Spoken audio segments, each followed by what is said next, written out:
Chapter 7. There are many, many types of books in the world, which make great sense because there are many, many types of people, and everybody wants to read something different. For instance, people who hate stories in which terrible things happen to small children should put this book down immediately. But one type of book that particularly no one likes to read is a book about law. Books about the law are notorious for being very, very long, very dull, and very difficult to read. This is one of the reasons many lawyers make heaps of money. The money is an incentive.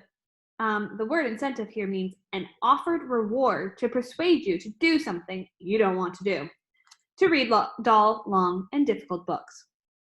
The Baudelaire children had a slightly different incentive for reading these books, of course.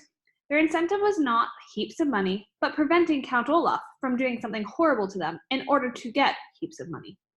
But even with this incentive, getting through the law books in Justice Strauss's private library was very, very, very hard. Goodness, Justice Strauss said when she came into the library and saw what they were reading. She had let them into the house, but immediately went to the backyard to do her gardening, leaving the Baudelaire orphans alone in her glorious library. I thought you were interested in mechanical engineering, animals of North America, and teeth. Are you sure you want to read those enormous law books? Even I don't like reading them, and I work in law. Yes, Violet lied. I find them very interesting, Justice Strauss. So do I, Klaus said. Violet and I are considering a career in law, so we were fascinated by these books. Well, Justice Strauss said, Sunny can't possibly be interested. Maybe she'd like to come help me with gardening. Whippy! Sunny shrieked, which meant I'd much prefer gardening to sitting around watching my siblings struggle through the law books. Well, make sure she doesn't eat any dirt, Klaus said, bringing Sunny over to the judge. Of course, said Justice Strauss. We wouldn't want her to be sick for the performance. Violet and Klaus exchanged looks. Are you excited about the play? Violet asked hesitantly. Justice Strauss' face lifted. Oh, yes, she said. I've always wanted to perform on stage ever since I was a little girl, and now Count Olaf has given me the opportunity to live my lifelong dream. Aren't you thrilled to be part of the theater? I guess so, Violet said. Of course you are, Justice Strauss said, staring stars in her eyes and Sunny in her hand. She left the library, and Klaus and Violet looked at each other and sighed. She's stage-struck, Klaus said. She won't believe that Count Olaf is up to something, no matter what. She wouldn't help us anyway, Violet pointed out gloomily. She's a judge, and she just starts babbling about in locus parentis like Mr. Poe. That's why we've got to find legal reasons to stop this performance, Klaus said firmly. Have you found anything in your books yet? Nothing helpful, Violet said, glancing down at the piece of scrap paper on which she had been taking notes. 50 years ago, there was a woman who left an enormous sum of money to her pet weasel and none of her 3 sons. The 3 sons tried to prove that the woman was insane, so the money would go to them. What happened, Klaus asked. I think the weasel died, Violet replied, but I'm not sure. I have to look up some of the words. I don't think it's going to help us anyways, Klaus said. Maybe Count Olaf is trying to prove that we're insane so he would get the money, Violet said. But why would he be making us be in the marvelous marriage to prove we were insane? Klaus asked. I don't know. I'm stuck. Have you found anything?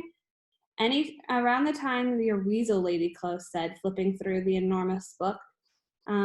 He had been reading a group of actors put on a production of Shakespeare's Macbeth, and none of them wore any clothing. Violet blushed. You mean they were all naked on stage? Only briefly, Klaus said. The police came and shut down the production. I don't think it was very helpful either. It was just pretty interesting to read about. Violet sighed. Maybe Count Olaf isn't up to anything, she said. I'm not interested in performing his play, but perhaps all the work worked up about nothing. Maybe Count Olaf is really trying to welcome us to the family. How can you say that, Klaus said. He struck me across the face. But there's no way to get a hold of our fortune just by putting us in a play, Violet said. My eyes are tired from reading these books, Klaus, and they aren't helping us. I'm going to go out and help Justice Strauss in the garden. Klaus watched his sister leave the library, and he felt a wave of hopelessness wash over him. The day of the performance was not far away, and he hadn't figured out what Count Olaf was up to, let alone how to stop him. All his life, Klaus had believed if you read enough books, you could solve any problem. But now he wasn't so sure. You there? A voice coming from the doorway startled Klaus out of his thoughts. Count Olaf sent me to look for you. You are to return to the house immediately. Klaus turned and saw one of the members of Count Olaf's theater troops, the one with the hooks for hands, standing in the doorway. What are you doing in this musty old room anyways? He asked, in his crook of a voice, walking over to where Klaus was sitting. Narrowing his beady eyes, he read the title of the books, Inheritance Laws and Its Implications. He said sharply, why are you reading that? Why do you think I'm reading it? Klaus said. I'll tell you what I think. The man put one of his terrible hooks on Klaus's shoulder. I think you should never be allowed inside this library again, at least until Friday. We don't want a little boy getting big ideas.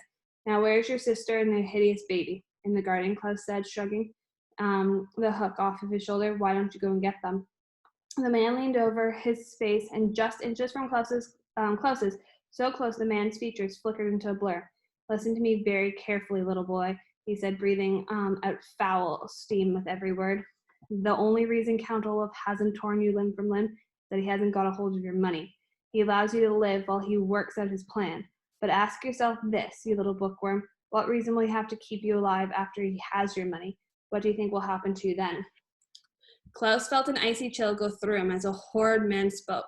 He had never been so terrified in his life. He found that his arms and legs were shaking uncontrollably as he were having some sort of fit. His mouth was making strange sounds like Sonny always did, as he struggled to find something to say. Klaus heard himself choke. When the time comes, the hook-handed man said smoothly, ignoring Klaus's noise, I believe Count Olaf just might leave you to me. So if I were you, I'd start acting a little nicer. The man stood up again and put both of his hooks in front of Klaus's face, letting the light of them from the reading lamp reflect on the wicked-looking devices. Now, if you'll excuse me, I have to fetch your poor orphan siblings. Klaus felt his body go limp as the hook-handed man left the room, and he wanted to sit there for a moment to catch his breath. But his mind wouldn't let him. This was his last moment in the library, and perhaps his last opportunity to foil Count Olaf's plan. But what to do? Hearing the faint sounds of the hookman talking to Justice Strauss in the garden, Klaus looked frantically around the library for something that he could be helpful. Then, just as the man's footsteps heading back, Klaus spied one of the books and quickly grabbed it. He untucked his shirt and put the book inside it, hastily retucking it, just as the hookman re-entered the library, escorting Violet and carrying Sonny, who was trying without success to bite the man's hook. I'm ready to go, Klaus said quickly, and walked out the door before the man could get a good look at him. He walked quickly ahead of his siblings, hoping that nobody would notice the book-shaped lump in his shirt. Maybe, just maybe, the book Klaus was smuggling could save their lives.